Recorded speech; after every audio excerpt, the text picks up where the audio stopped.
Coucou tout le monde, je suis très heureux de te retrouver pour continuer cette série que nous avons débutée la semaine dernière. Alors, aujourd'hui, on va voir quelque chose que Dieu ne veut pas faire encore. Qu'est-ce que Dieu ne peut pas faire? Eh bien, Dieu ne peut pas te sauver contre sa volonté. Dieu ne peut pas te sauver si toi, tu ne le veux pas. Malgré notre méchanceté, je dirais plutôt... Malgré notre méchanceté, il faut se dire que Dieu veut te sauver, ok? Mais il peut le faire seulement si toi, tu acceptes de le faire, de le choisir. Aujourd'hui, on vit dans un monde où nous défendons les droits de l'homme, d'avoir justement ce privilège de pouvoir choisir. Dieu veut vraiment des adorateurs, pas qu'ils soient obligés de l'adorer, pas des adorateurs qui ont peur de lui, mais il veut des adorateurs qui soient consentants. Il ne veut pas d'un faux royaume, ok? Il veut des hommes et des femmes qui veulent être avec lui, et pas qui ne se sentent forcés d'être en sa présence. Et donc, le choix que Dieu nous propose est très simple. Contrairement au monde, vous allez dans les magasins, il y a des myriades de choix possibles. Dieu, lui, vous propose deux choix. La lumière contre l'obscurité, le bien contre le mal, le ciel contre, entre guillemets, l'enfer, d'accord? La vie contre la mort. Mais dites-vous bien une chose. Dieu ne peut pas sauver ceux qui sont perdus s'ils ne le veulent pas. Dieu ne peut pas sauver quelqu'un s'il ne veut pas être avec lui au ciel. Dieu propose de sauver tout le monde, mais il ne nous force pas à l'accepter.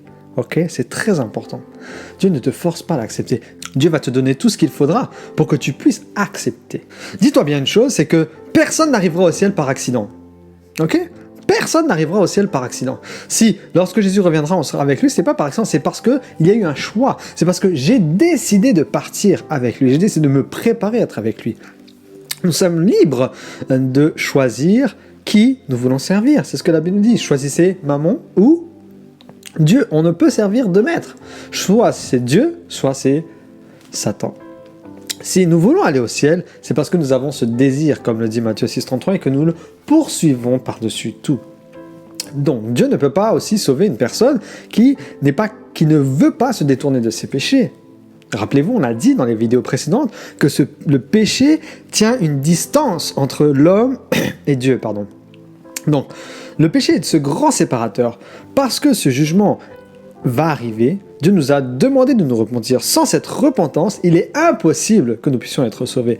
La repentance est si importante que Dieu l'a dit à plusieurs fois dans un seul et même discours, dans Luc 13 par exemple, à partir du verset 3 et 5.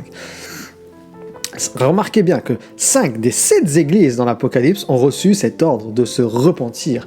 La repentance signifie vraiment un changement de vie, un changement de cœur à l'intérieur. C'est un tournant vers Dieu contre le péché. Et cela est motivé par justement la tristesse de Dieu par rapport à le péché. Et il en résulte bien sûr une belle vie, une vie sainte, une vie de sanctification. Dieu peut. Et Dieu sauvera n'importe qui le souhaitera. Mais il ne sauvera personne si cette personne continue d'être dans le péché. C'est très important. Ce sera incompatible avec sa volonté. C'est ce que nous avons vu les jours précédents.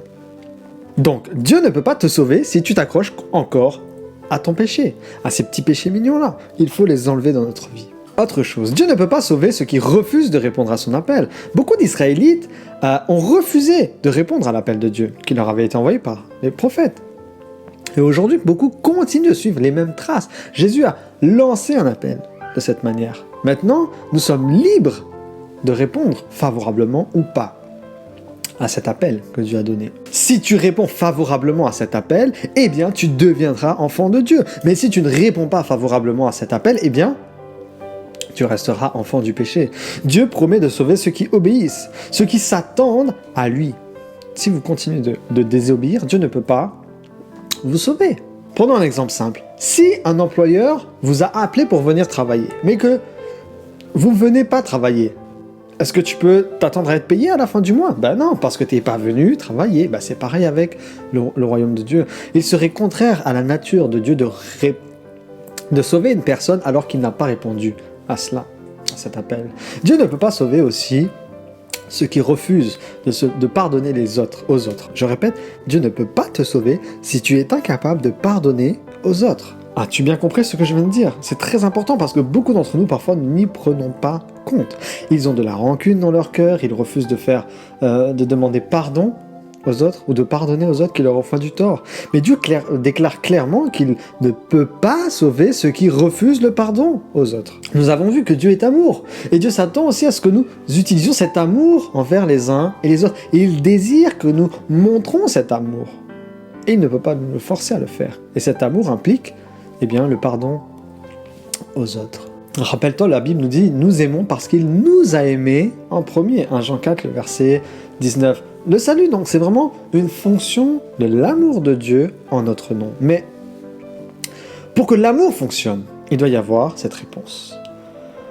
On va prendre une dernière illustration, une bouée de sauvetage. Vous imaginez que vous êtes en train de vous noyer à cause du péché qui est partout autour de vous. Dieu vous envoie cette bouée de sauvetage. C'est pas parce que Dieu t'envoie la bouée de sauvetage que tu es sauvé.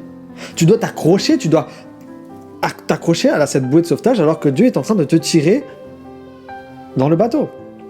Dieu nous aime trop. Dieu t'aime trop pour te forcer à développer de l'amour pour lui. Et donc, il ne peut pas te sauver contre ta volonté. Bien qu'il soit tout puissant, c'est dans sa nature. Il ne s'impose pas dans ta vie. Satan, lui, vient et il bouleverse ta vie, même si tu le veux ou tu ne le veux pas. Mais Jésus, Dieu le respecte. Il respecte ton choix. Il respecte le libre arbitre parce qu'il nous a créés comme des êtres libres. Maintenant, à nous de faire les bons choix.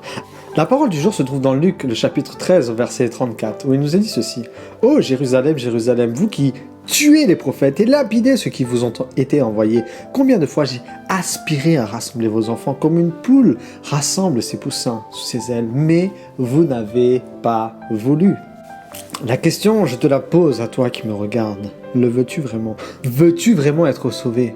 Que fais-tu pour que cela soit une réalité? Est-ce que tu t'accroches à cette bouée? Je suis sûr que dans nos relations, lorsque nous aimons quelqu'un, nous ne voudrions pas que quelqu'un nous aime par obligation. Nous essayons de faire... Je prends un exemple. Dans les relations, on fait la cour, ok, on dit des mots doux, on essaye d'entre guillemets de draguer l'autre pour justement parvenir à faire quoi? Pour parvenir à ce qu'il nous accepte. Pour parvenir à ce que l'autre, à son tour, nous rende quelque chose. Quoi? On s'attend à ce que l'autre nous aime en retour. Eh bien, c'est la même chose. Dieu est en train, on peut le dire ainsi, pour prendre une image, bien sûr, hein, c'est une image. Dieu essaye de nous faire la cour. Dieu nous aime tellement, il se donne vraiment les moyens, il fait les choses en grand pour que tu puisses accepter cet amour, déjà dans un premier temps, et ensuite que tu puisses rendre cet amour à l'inverse.